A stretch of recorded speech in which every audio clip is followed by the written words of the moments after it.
আসসালামু আলাইকুম। সবাই কেমন আছেন? আশা করি সবাই ভালো আছেন। আমি যে মেশিনটার মধ্যে কাজ করতেছি, এই কাজটার মধ্যে আপনার আসতে আমার পুরা একটা বছর লাগবে। এই মেশিনের যে কাজটা আমার করতে একটা বছর লাগবে। একটা বছরের ভিতরে আমি দুঃখ কষ্ট সব মিলাইয়া সহ্য করিয়া মনে করেন আজকে আমি এই মেশিনের মধ্যে কাজ করি। মেশিনে আমার হয়ে গেছে সুন্দর মতো কাজ করতেছি একদম। শুধু ফোম কাটার কাজ, আর অন্য কোনো কাজ না, শুধু ফোম কাটার কাজ। আর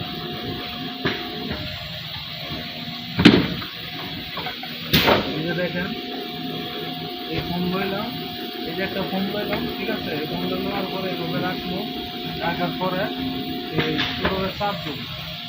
চাপ দেওয়ার সাথে সাথে এই যে আপনার এই যে কেটে দেবে, কেটে দেবে।